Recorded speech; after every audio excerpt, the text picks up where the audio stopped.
Hello, Hojoz here, and today we're starting finally with the Dark Fight Competition Season 2. For this first episode, I'm only taking a look at the craft and pointing out stuff that I find cool, intriguing, interesting, that sort of shit. Anyway, we start with Jolly Roger Aerospace submission, which is the Angry Koi. It's very angry and it's very coy. I don't know what that means even. What I find interesting is that he used a bunch of Junos instead of a Panther or a Weasley. But that's his decision, not mine. He also used only 2 chaff and flare modules as far as I can see. And one thing I didn't notice before are these fins. They're enabled for everything. Well, interesting. Anyway, it is a 5 km lock-on range. So in any fight, expect this to be the first to be engaged. I shouldn't have shown that. He has only 50 on each of his panels. On the wings too, yeah, 50. I swear he had 100 before. Oh well. What I also find interesting is the gun positions. Having 2 Vulcans on the top. From my testing, I've concluded that having 2 Vulcans on the top may be an advantage to the rest. Why? I don't know, but apparently BDA likes to overshoot or undershoot. I don't know. It's not accurate with its guns, and thus the position of the 2 Vulcans at the top is advantageous. At least that is my conclusion. It looks very interesting, and my guess is that it will be pretty maneuverable, and since it's a Jolly Roger Aerospace vehicle, I think it will make it past round 1. Next craft, we have the BV Goshhawk by a BV Flyer 141. The interesting thing about this thing is that it only has 40 parts. I don't know how he pulled that off, but it only has 40 parts. How? How did he do that? 40 parts!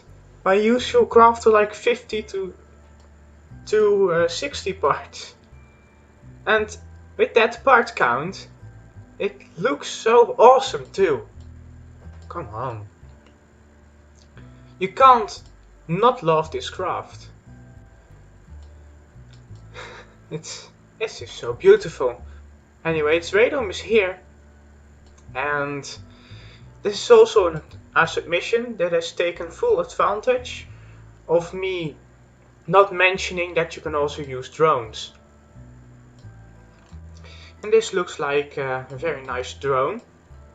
These fins undoubtedly will provide this one with a lot of maneuverability as well. And its lock-on range is also 5 km, which is weird for a craft this size, if you ask me. I mean, again, it just looks so awesome. Put 2 eyes on the. Hold on a second. I just have to do this. This is not going to be in your submission, but come on. It just looks so funny now. But yeah, interesting craft this. Low part count, maybe that will be its advantage. Again, I wouldn't be surprised if it made it past round 1. Round 1, by the way, is going to be one of your planes versus one of my planes, since your planes have 8 entries total and my planes have 8 entries total.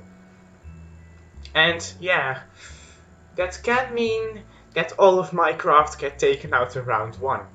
But isn't that amusing? Because I am the creator of this competition, and it would be pretty amusing seeing my craft all go out at round 1. Because of course, the goal in a fighting competition is beating the organizer of the fighting competition. Am I right? Anyway, enough waffling on there. We have the next craft, which is the Beefy Mongoose by Beefy Flyer 141. Nice. Nicely done there. If I ever forget your name, I'll just look at the description and oh, it's by Beefy Flyer 141. Very handy that. If you ask me, this one has an interesting wing layout. Very interesting wing layout. It also interests me that there are 3 intakes positioned as if they were 3 Falcon guns on the Angry Koi. Oh well. Does that interest me? No. It has 4 AIM-120s. I wonder how many it will fire at one time. But again, beautiful craft, low part count. If you ever want to recognize a BV Flyer 141 craft, it has low part count and it's beautiful. Come on, just looks so awesome. Its lock-on range is 4 kilometers. Improved slightly, but it could very well be the first to be engaged again. Because I don't want to hype you up for my craft, but I have one in there that's 2 kilometers. A 2 kilometer lock-on range. I mean, I wish you luck with that. You're not going to lock onto that unless your settings on your missiles are different from mine. Anyway, the next one is the CE Forma Mark II D6 or Seforma. I mean, Seforma, it sounds way better. Anyway, the interesting thing about this one is that it's short. Look how short it is. It's short. And compared to the original CE Forma, which featured in PFC 6 Chapter 1, you may see that the wings are lowered a lot, the main wings lowered a lot, and there are now standard canards to replace these ones, these parts, and with the elephant 4 on the back. You will also notice the position of the flares. It has 4 flares, nicely hidden there, and 4 chaff. Interesting positions to some.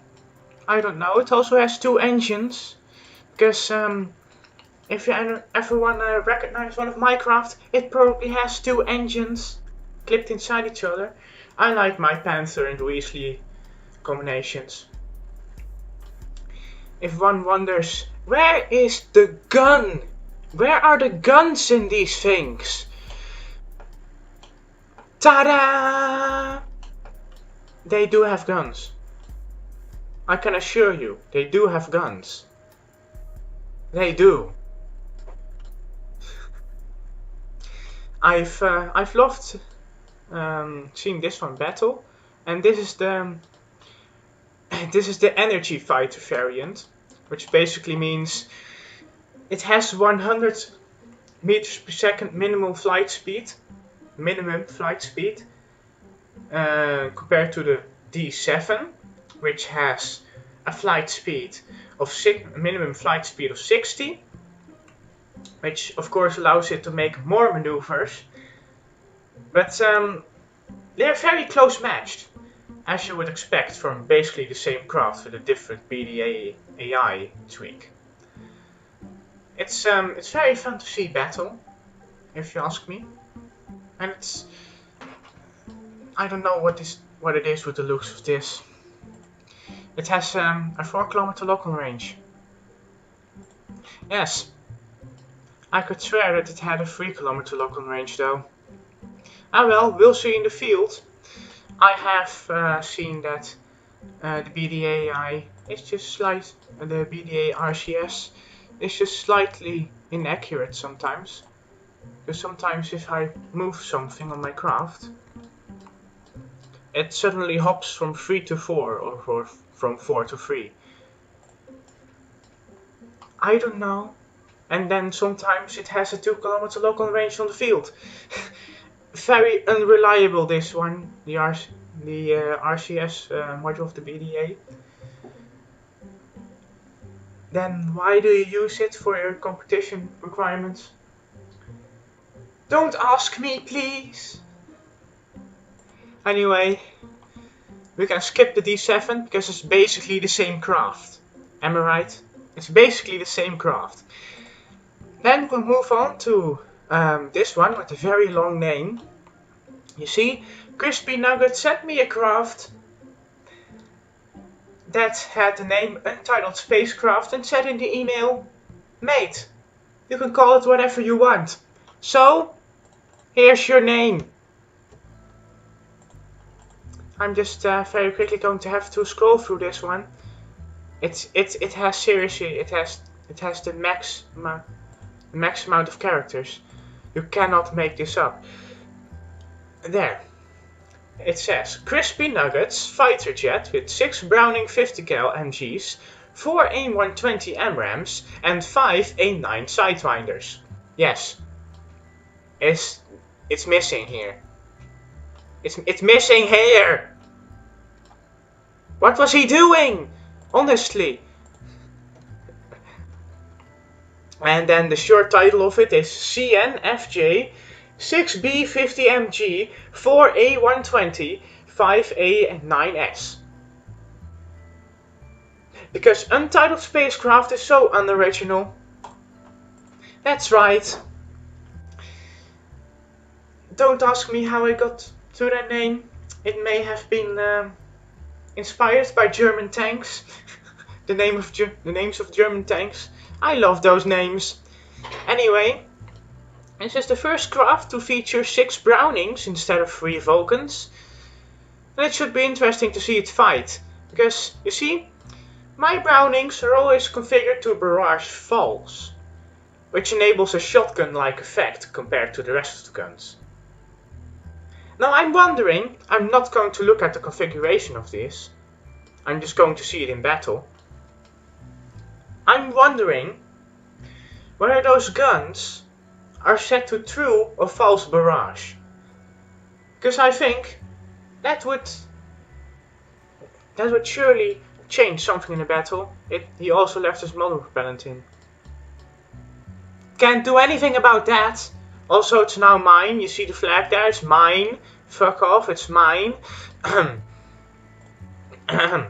It has a 3 kilometer local range though, which is the tiniest local range you've seen yet. And it's pretty pointy. As Crispy Nugget pointed out, all of his craft within the RCS limit, or the local range limit, are so pointy. Well, sure. They're pointy. I don't fucking care. If they perform awesomely, then they can be pointy. I don't care. Anyway, the next craft is the Flying Squirrel. It has been sent by, I think, Diamond Hawk. Oh no, Cherry Fan. I'm sorry. It's been sent in by Cherry Fan. Action groups. I don't really care about action groups. I don't really care about action groups. And as you may notice, it has a weird command pod thingy going on at the back. Now, The purpose is that you put a Kerbal in this command pod, let him hang off it, and then get him into a tiny command sheet. And it's, I mean, if it didn't have the EVA suit, it would get its face burned off. That's so uncomfortable. Anyway, you may see that it is an SAS module. Very interesting stuff that. This one also uses Junos, so I'm interested in how that one will go. And well, it looks a lot like the rabbit scroll featured in PFC 6 Chapter 2. And I have suspicions that it basically is the rabbit scroll, but now with normal Junos instead of tigers. Anyway, this one only has 2 AIM-9s. Very interesting. It also has a 4-kilometer lock-on range, which is a pattern you may see. A 4-kilometer lock-on range instead of the 5 that's allowed. It's because I was unclear and people followed the rules of 4 kilometers and below. Well, it's completely my fault for not communicating that properly. Anyway, that was the flying squirrel. Next, we're going to feature a craft that you may recognize. The name you may recognize at least, and the overall shape you may recognize, because it had a brand new wings, it had new control surfaces, it had upgrades of every kind you can think of. It has a second engine now too, and it has the weird intake at the front going on, which I always do. Anyway, you may notice that it looks very like a Charmander. Like the Charmander Mark 6B that was featured in PFC 3, possibly 1 year ago. 1 year ago, Jesus. 1 year ago. PFC 3 is fucking 1 year ago. That surprises me. Anyway, it also has the interesting flare setup going on, which I found to be rather useful in dodging close range AIM-9, sorry. And the 4 chaff modules. To be honest, thinking about it, I think the AIM-120s at close range are going to be this one's weakness. Because it has nice maneuverability, it probably has the yaw instability issues that every Charmander has. Seriously though, every Charmander has yaw instabilities. I don't know how. And it borrows the name of the Mark 7, of which we do not speak. It was a 2-engined adaptation of the Mark 6.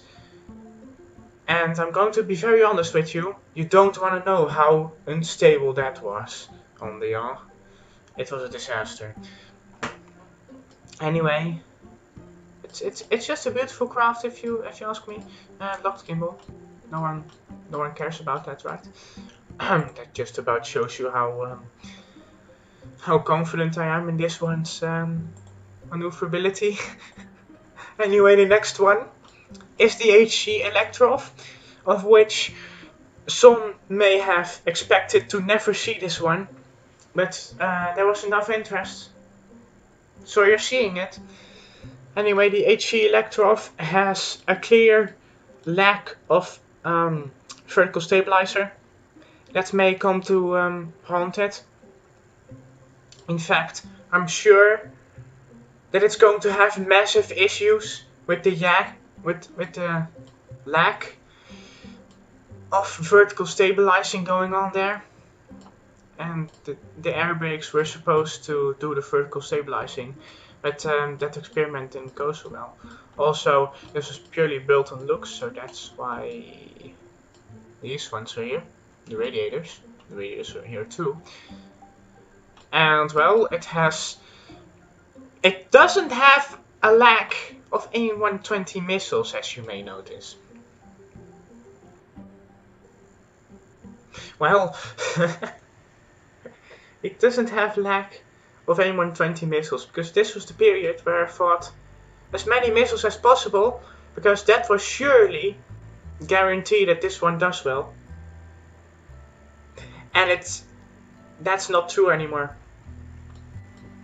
Anyway, it has this funny dog with a stick in his mouth thing going on at the front to ensure that the center of mass is the center of lift is closer to the center of mass, and it has the pencil Weasley thing going on, because I really like that. And it also has that 5 kilometer thing that you may recognize. By the way, the previous craft, the Charmander, I never checked at RCS. It also is 4 kilometers. But I swear, both the Charmander and the Forma actually have 3 kilometer local ranges on the field. But the Electrov's local range has been represented truthfully with a 5 kilometer local range. This one will be, if you ask me, one of the ones that will retire in round 1 and we will never see again, because it's bad. But yeah, I needed more submissions for Sidar Find Competition Season 2 to fill myself. But anyway, now we have the HC Ocon. Named after Formula 1 driver Esteban Ocon, this was once my DRC entry. By the way, the Charmander was once a flying car. And this is basically a flying car. Seeing patterns here? My most famous craft are cars that can fly. Which is weird. So weird. Anyway, you may notice a lack of AIM-120 missiles. Well, compared to the Electrov's, which has 6 more AIM-120 missiles, it indeed has a lack of AIM-120 missiles. But what you must realize is that this is a very tiny craft. Just look at it. It's tiny. It's so cute, and it's tiny, and so tiny and cute, and it has this weird wing thing going on at the back, a double wing, and this thing that's supposed to represent the diffuser, but is actually not the diffuser, which gives it awesome maneuverability, at least if you ask me. Now, if you want to see the countermeasure positions, these are very interesting countermeasure positions, and that's not something I would have repeated if I were building a craft today. But let close range AIM-9s be this one's downfall. I don't care. Anyway, this one is the craft that has a 2 kilometer lock-on range. This one has only been beaten by both the Formas. And the Formas are the first craft which I've spent hours and hours and hours and hours on tweaking. And then realized that I had yaw enabled on my canards. Which happens to me sometimes. That's bad. Anyway, the next entry is the HC Schanik Mark 6 B2. And you may say, what the fuck, on the second channel you had a video with this one and it performed very fucking badly and it had 85 parts. But now, why did this thing have 67 parts? Well, I found the issue. Apparently I had mounted 4 Panthers instead of 1. Yes? Why? And that basically enabled me to take out all of the fuel, and that improved the craft by a lot, and now it's very maneuverable. That basically sums this thing up. Also, redistributed chaff, flares, and more chaff modules. And of course, the patented rear armor plate set at 100 armor. Just to make sure that this thing won't get hit when another craft is right behind it. I mean, I designed this craft to be basically unhittable due to the armor, except when you're like on the side or some weird angle. Now it turns out you can actually hit it and destroy it from the rear, because sometimes the bullets just go a slight bit up, or a slight bit down, or a slight bit right, or a slight bit left, and they hit the Panzer engine. The Panzer engine explodes, then the radome explodes, and then everything that this craft is very close to the radome. So basically the entire craft explodes, and it's a fatality. It also has a 2 kilometer lock-on range. Yes? Yes? This thing's gonna wreck you. Next one, HC Schanik Mark 5C, which is the one I modified in my video, talking about the rule clarification. Or no, the original rules. So yeah, basically the Schanik, but modified. And it also has a 2 kilometer lock-on range. I mean, the amount of craft with a 2 kilometer lock-on range today, it's insane. One craft we do not have today is the HC Insana. I retired that piece of shit. Anyway, the next craft is the HC 154. You may recognize the central fuselage shape and the name from Zadaris Fighter Competition Season 1. That's because it is the HC 153 jet biplane. Except it's been upgraded. And it now has more missiles. Like fucking 6 AIM-120s and then 4 AIM-9s. And really funny countermeasure precisions. And it also has a 3 kilometer lock-on range. It also has 2 Junos here, which may affect the hit ratio of an AIM-9 positively on this thing. You see the pattern here? I'm not prepared for my own fucking tactics. I am a spoon. Complete and utter spoon. Anyway, it also has air brakes to help with the lack of a vertical stabilizer. Again, a vertical stabilizer. It's missing here. Please, just add it. Add a vertical stabilizer. I guarantee that this thing will get way better with a vertical stabilizer. But no, I refused your advice. That's a problem. Oh no, that's a problem. Anyway, this one got unfairly matched up a lot, both in the first and only season of the Hojoz Fighter Factory and the Zadaris Fighter Competition. But my guess is that it won't be matched up unfairly this time, because with a 3 kilometer lock-on range and that many fucking missiles, it's sure to take out something in round 1, except being blasted a lot by like the HC Insana with 2 M230 turrets. Jeez, what a craft that was. Although it couldn't dodge AIM-120s in KSP 1.2.2, so let alone it dodging AIM-120s in this patch of BDA. It's not gonna happen. Anyway, next one is an IV9. The IV9, which has not been made by me, but by Dundon92 of PFC fame. Anyway, it has the guns. It has the 2 guns. Surprising that that's only 2 and not 3, like the rules allowed. It only has 1 AIM-120, which really surprised me. where I took a look at this craft and 2 Panthers, which did not surprise me at all. It reminds me of the HC Savior Mark V. And for the people that have not seen an HC Savior Mark V, again, go back to the Sadara Fight Competition Season 1. There is an HC Savior Mark V there.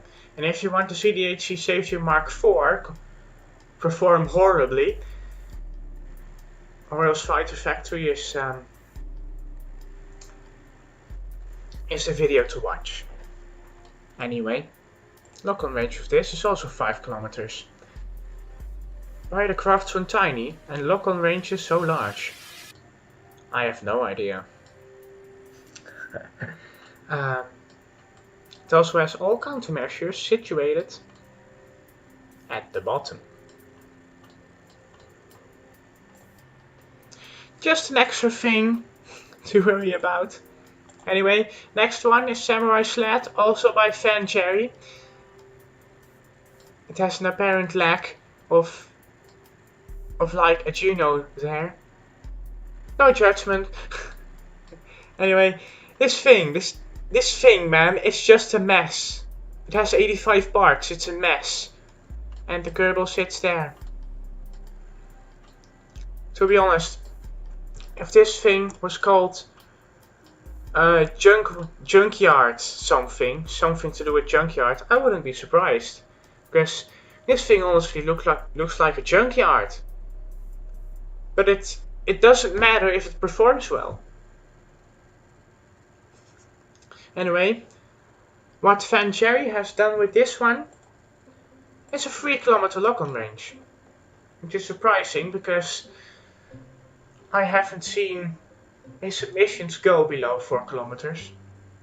And now they have. I am very interested to see how this one performs. It also has a lot of Junos. And there are the countermeasures. And there are 4 A9s. Oh no, I'm gonna get killed by A9s again. I am so fucked. Anyway, last craft of today is the Spiky Mark II. Also sent in by Crispy Nugget, but this time he bothered to name his craft. Notice the amount of A9s on this. I mean, sure, you want to create a missile spammer. A lot of A9s, but it's weird. It's just weird. It's too many missiles if you ask me. I never go above 8 with Minecraft. But there's one apparent weakness. Have you spotted it yet? Ooh, cool backhand. Ooh, it's a tail dragger. Ooh. Oh no, there's the BD Armory weapon manager. So basically, if the tail gets shot off, the entire plane is doomed, because now it can't use its weapons. Oh no. What have you done? What have you done? What have you done, Crispy Nugget? What have you done? Is there anything in the description? Of course. There isn't. But a very interesting shape, this. A very interesting tail to this too. And it's also the first and only use I've ever seen of this thing in a fighter jet. I've yet to see this thing. Or this. Or this. Or the fucking this. This. Or this. Oh no, that's the dart. A lot of people use this one. I use this one a lot. Sputnik. Anyway, this one has a 5 kilometer lock-on range. Why opt for a larger lock-on range, mate? You already have one in here with 3 kilometers. You submitted earlier. No judgment though. Anyway, those are the 16 craft that will be entering Sadara Fighter Competition Season 2. And notice the weird placement of the guns. I just noticed the weird placement of the guns.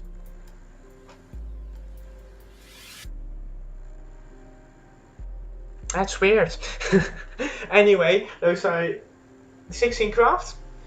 And if I have time in this video, next will come up the plane tests, the flight tests, which is the final part of inspection, which I haven't done yet. I am such a spoon. Just look at something go horribly wrong in the video you're about to see. Anyway, let's jump to the runway and see how all of these craft perform on random teams. No, teams in alphabetical order. That's what I'm going to do. I'll see you on the runway. Welcome to the runway, which is our beginning point. Today, or rather for this first fight, we have the Angry Koi, the beefy Goshhawk, the beefy Mongoose, and the CE Forma Mark II D6 lined up and ready to go. I am very interested as to what the performance will be. So let's get right into it. The first one of the ground will be the Goshhawk and the Mongoose, followed by the Forma, and the Angry Koi will be the last to take off. Come on there, Angry Koi. Yep, Angry Koi has taken off. Angry Koi is very angry and fired up. It's ready to avenge the 2-3 Jolly Roger Aerospace once got against one of my Charmanders. Again, except it's avenging against the Forma and the Mongoose. So it's not avenging anything. Anyway, the competition is starting now, and you can already see the Forma's ability to turn, while the Mongoose is lagging a bit behind. Anyway, it's time to see what every craft will do. The Angry Koi a bit lagging behind, a bit low, but it's going to be very interesting to see what happens. There, the first aim 120 of the battle is fired at the Angry Koi. All the missiles come flying now. It's a missile against the Forma. Oh no! And every missile misses. That's a good sign. That's a very good sign. No, Forma, please. Please. Please.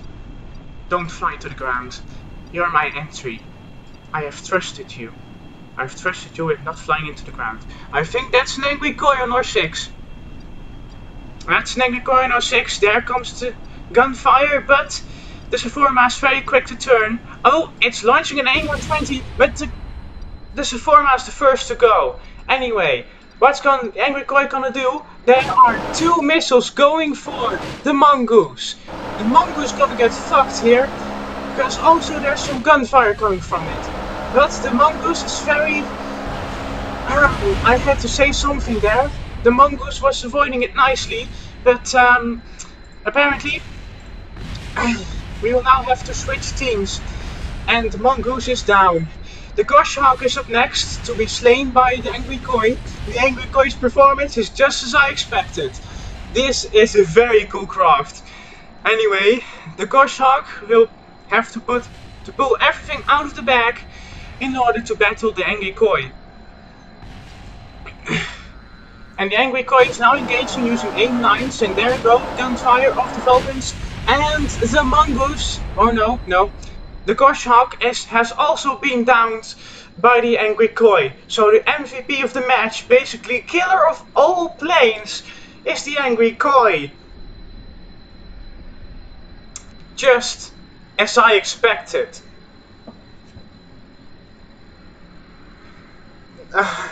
Very fun battle that was. Very fun battle to commentate, but the Angry Koi is obviously the superior plane here. Superior plane of the first matchup of the first battle of Sadar Find Competition Season 2. You have that one in the back, mate. And that's a landed Mongoose. which is now also being killed by the angry koi. With very accurate gunfire. And very agile. I'll meet you with the next batch of planes. Right there in a second. Right then, now that few seconds are over, it's time to go to the next battle. And the CN is eager to go, I see. It's shaking its booty like crazy. Anyway, its teammate will be the Seforma Mark II D7, and on the other side we'll have the Flying Squirrel and the Charmander Mark 7A2. And my guess is that this team will win, since I don't expect much of this craft, since the maker of this craft, Crispy Nugget, has said to me that he is a noob at making such a craft, and the Seforma, anyway, I really have to, I'd like for you to stop shaking that booty. I want to take you off, right? Please just work with me here.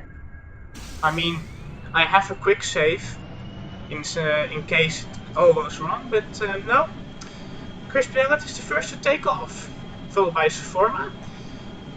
Then Flying Squirrel and the Charmander's last to take off. Flying Squirrel? Oh, Flying Squirrel counts as debris. Well, then it doesn't have like something of a control module besides the command bot. That could be a very sneaky tactic. Anyway, we'll be flying on board with the CN. I'm just going to refer to this one as a CN because, well, even the acronym of this craft is long. Not long to wait now, as we are starting. And my expectations have come true. There's no maneuverability in the CN. While it looks like the Flying Squirrel has already turned around, and the Charmander's turned around, and the Seforma was already long on its way, only now has the CN turned around. And I cannot see this going well for the CN, so I'm sorry, Crispy Nuggets. What you're about to see next is going to be horrible suffering. These are all tiny local range craft, I see. And there goes the first one, first missile, it's an AIM-9. There goes an AIM-120, and all of the missiles are coming right now. And all of the missiles miss again. Of course they do. Flying Squirrel getting rather close to us. He's picking us as a target. The CN is going to go down. That's my guess. Yeah, there's a last minute AIM-9. And yet it's been wrecked. It has well and truly been wrecked. Well then, Seforma D7, it's all about you. The Flying Squirrel's already on your tail. I can notice a problem, which is the Flying Squirrel on your tail. And the Charmander is coming towards you all, too. Oh, that's just a Crispy Nugget craft. Come on, where's the Charmander then? I can honestly not see Flying Squirrel anymore. Oh yeah, there's the Flying Squirrel. It's shooting downwards at the Crispy Nugget craft. Okay then, your choice. You're letting the Charmander run away. Or no, the former. Where's the Charmander? Charmander's there. Is it closing? No, it's not. Seforma is going for a move. It's rather unstable, and there comes an AIM-9 from the Charmander. And this is just something. My two craft battling each other. Because the Flying Squirrel is still catching up. And Charmander is on its tail. Forma, you have to do something about this. Although the Charmander is fucking slow. Oh, it sent out some missiles towards the Flying Squirrel. Flying Squirrel, it appears as though you're going down. There's apparent gunfire on your tail. Yeah, that's a Flying Squirrel down. So it's only my two craft left. Unbelievable that. I was expecting these two to be the first two to go down. But instead, they're fighting each other to the death. AIM-120 coming in. Nope, it has missed. You see the Seforma's maneuverability compared to the the Charmander is far superior, and it's already trying to get an aim-9 lock on. Which it has done. There goes the aim-9. 2 of them actually. At close succession, yet the Charmander is not bothered. And now comes the gunfire of the Sephorma. Surely the Charmander is doomed. I'll be flying on board with him right now. You can see the gunfire just coming in. He is pulling away though, which means the Sephorma will be pulling out. It's aim-9 soon. And that's not something you want to face, Charmander.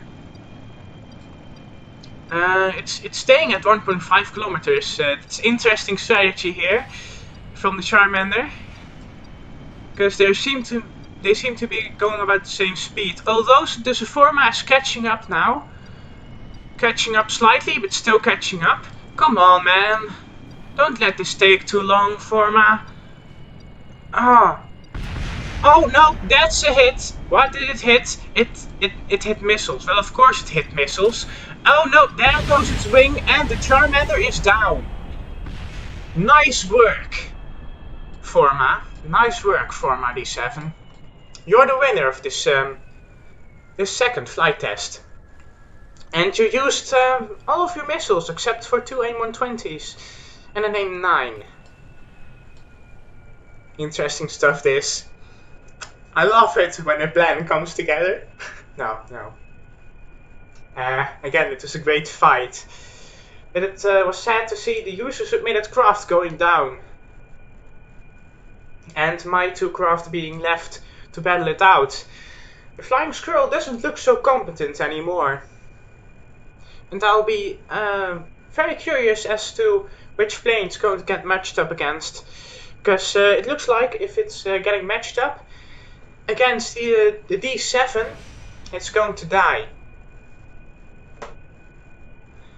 And that's very sad for it. And it appears the weapon manager is still floating.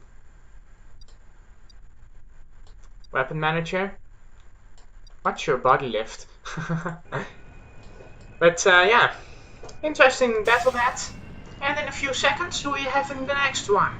Yes indeed, it's time for another cut. It appears though the few seconds have passed again. That means that the Electro and the Ocon, which are like the largest and the tiniest craft, will be battling 2 Scanics. Namely the Mark 6 and the Mark 5C. Interesting battle. Let's get right on with it. See how long it takes before the Scanic actually gets going. Anyway, the Electro is first to go off the ground, followed by the Scanic. The Ocon and the other Scanic will battle for 3rd place. And the Ocon takes off a bit earlier than the Scanic, Mark 6, Mark 5. Oh, I'm going to get so confused with that. Anyway, it's an all-me round. It's going to be very interesting. And you can already see the improved maneuverability of the Mark 6. Some may argue that it's a little too much. And to be honest, I would be agreeing with you. But again, I didn't have much time. Oh, it's... See what I mean with the yaw?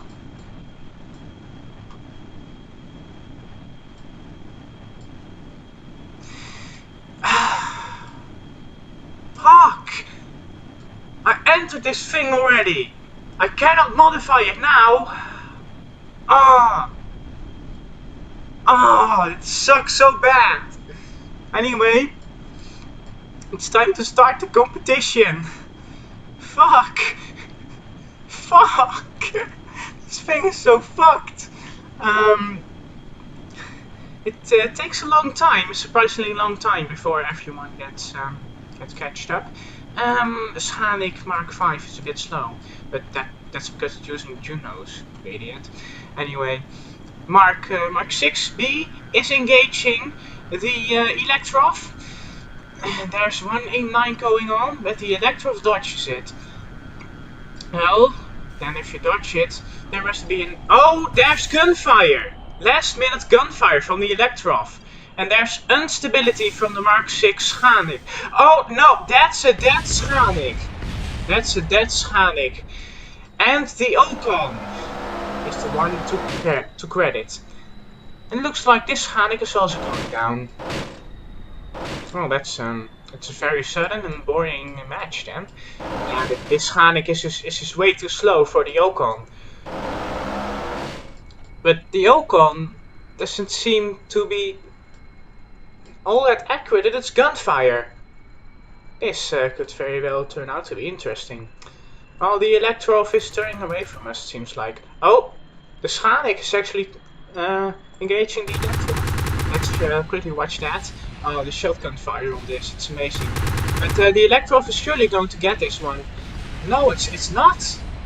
It's not. They break off before they can engage properly. It's a shame, but now you can see the lack of maneuverability in the Schanik Mark 5. And there's an Ocon. There's an Ocon on its tail. Which surely is going to get the kill now on its second fully pass. Oh, the Schanik's also firing. It's all gunfire. Every gun is firing. And the Schanik is down. Surely it's down now. Look at the state of it. This one is so fucked. Yet it still managed to keep flying. The durability of the Schanik Mark 5 is amazing. You should know that. But I'm sure the Ocon is just going to take this one down. Just finish him. Because this one is already fucked. So it doesn't really have a reason to finish him. Yeah, but this one's heading to the ground. You can't do anything about it. Yep. That's the end of it. And now, the Ocon will have to battle the Electrof. And the Ocon was apparently above the Electrof. Ocon has to turn right now, or the Electrof is going to get him. Come on, come on. Ocon, please. No. The Electrof got him. So, it turns out radar lock-on range isn't everything, because the Electrof wins this one. Although I'm sure that the Electrof will lose in a 2v2 match in actual round 1. But apparently it was the best craft between these 4 in this team forming. It's very sad to see both the Schaniks gone and to see my mistake on enabling the canards to also control yaw. But as I said before in the first part of this video where I took a look at all the craft, I have a tendency to do that and forget about it. And that's honestly just my mistake. I own up to it. And it's very horrible. See? These ones are configured correctly. But yeah, the Electrof wins in a few seconds. The 4th match would start.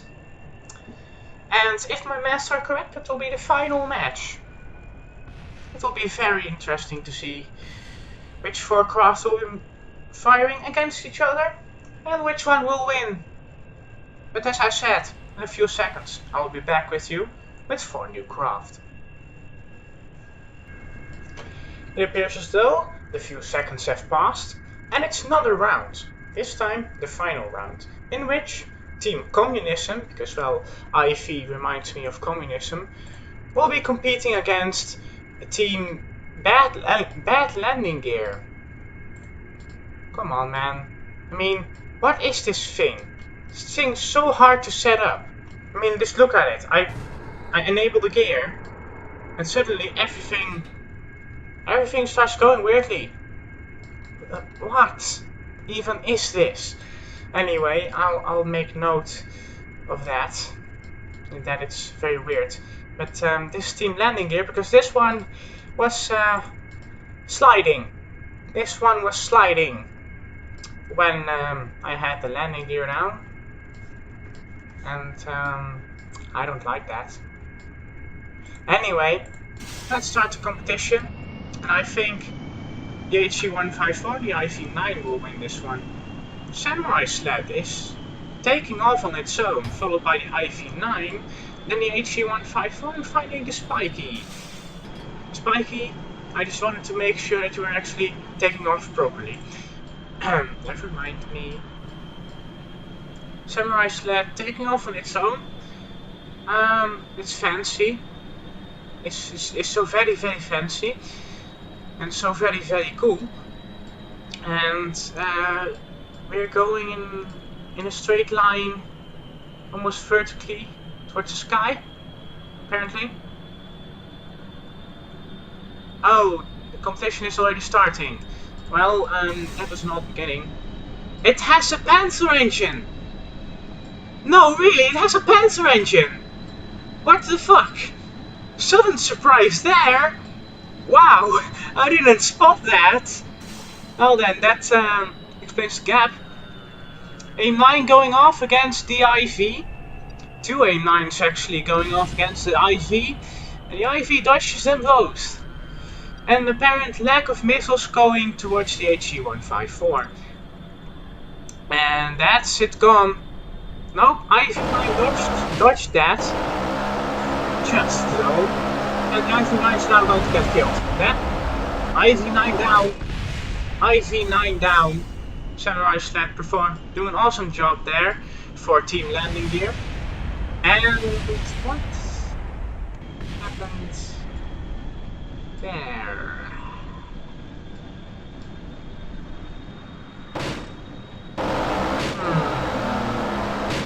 I'm guessing a missile. I have to do an obligatory check.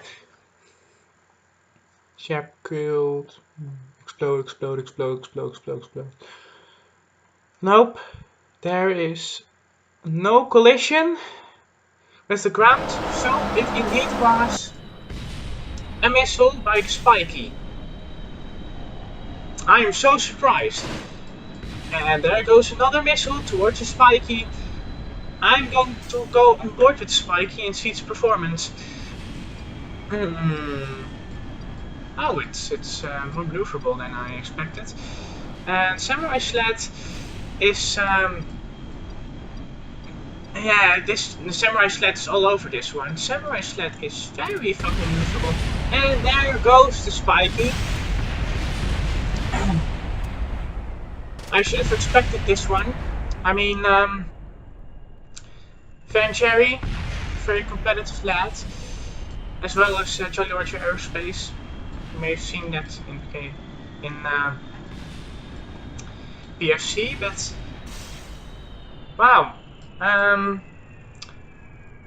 that is. I'm going to say now, this one's going to win.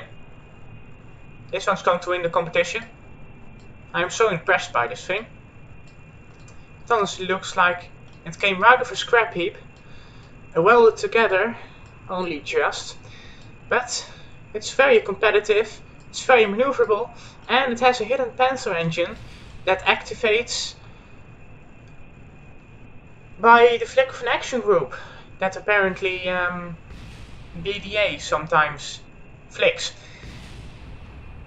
It's that's very interesting. Or no, it's the Panther only firing now. These are nice shenanigans. Nice shenanigans.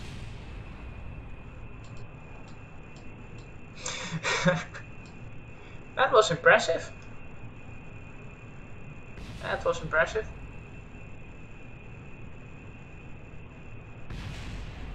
Well then, that's going to do for this video. That's going to do it for this video. It will be approaching some 40 minutes to an hour. I know, but you have something. You have a lot of information. You have some great battles at the end, and some very cool victors. Some victors which I did not expect to have a victory. I'm really impressed by this samurai sled. This thing is awesome.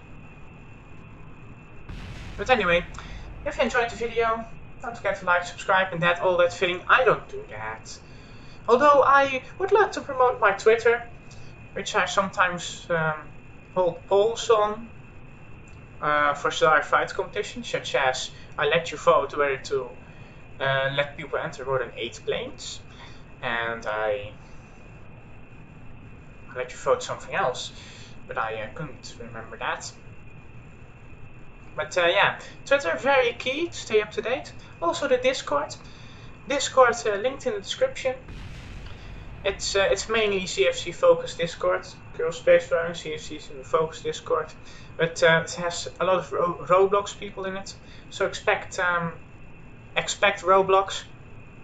I mean, it has a separate channel in my server. Expect Roblox though, and I hope you'll tune in next week for the first round of Sadar Fight competition. And I have yet to draw any planes against each other. But from what I have seen here, I'm not going to let my bias play, and I'm going to just use a randomizer. However, I have to figure a way out where it would randomize one of my craft against one of your craft. But yeah, hope you enjoyed, and I'll see you next time. Here's Bureaucratic with Boys Pop.